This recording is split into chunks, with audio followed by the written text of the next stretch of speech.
Our story begins with the city of Mecca. It is said that when Adam and Eve were first expelled from paradise, the two were separated, with Eve having landed near the city of Mecca and Adam having landed somewhere in the Far East. After many years of searching for one another, Adam finally managed to make his way down through the Arabian Peninsula to Mecca, and it was at the top of Mount Arafat, just outside the city of Mecca, where the two were finally reunited. Mecca is also significant because it is considered the first place on earth that God Almighty was worshipped alone.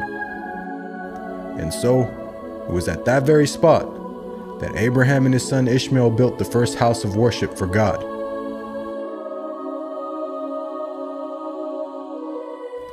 In honor of this, God Almighty had built in the heavens a similar structure for the angels. And it is said that every day, 70,000 angels come to that building to perform their prayers and then leave, intending never to return again.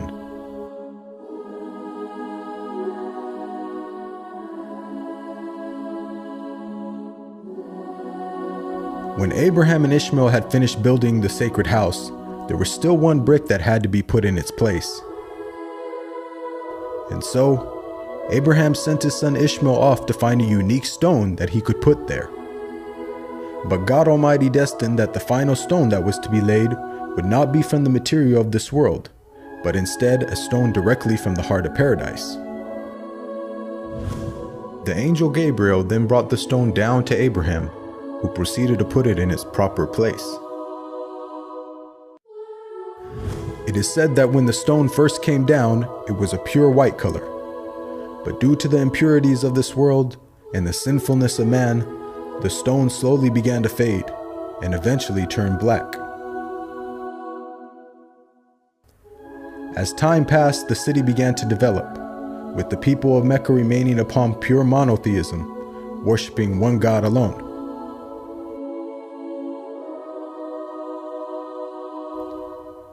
This despite the fact that their neighbors in Egypt, Mesopotamia, and the Levant had been practicing paganism for centuries.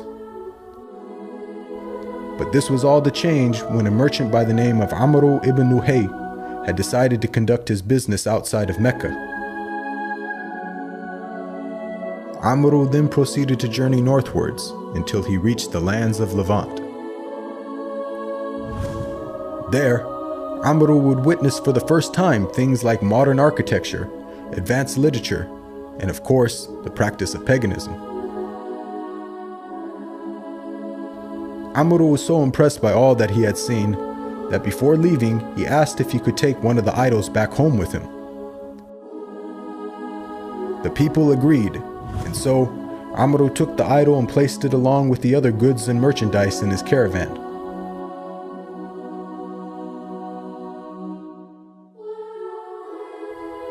He then set out southwards, back towards the city of Mecca.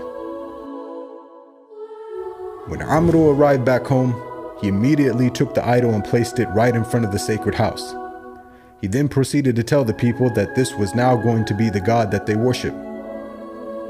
Sadly, this concept faced little, if no resistance.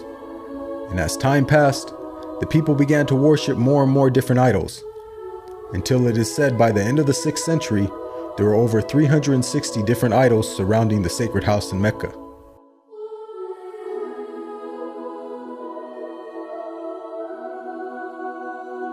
As the years passed and paganism became more prominent throughout the world, the people who still practiced monotheism knew that the coming of a new prophet was close at hand. And so, either through deductive reasoning or through interpretation of their holy text, many had concluded that the Arabian Peninsula was the most probable place God would send his new prophet.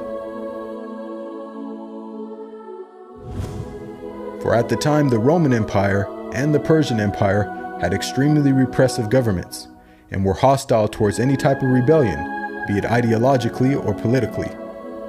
While the Arabian Peninsula, on the other hand, though also deeply mired in paganism, was a land ruled by tribal law and never had a real central government.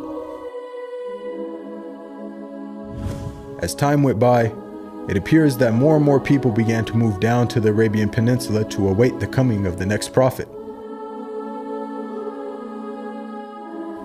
And so, in the very land in which man first worshipped his Creator, and where Abraham built the first house of worship for God alone, it was there where God had destined his last and final messenger would emerge.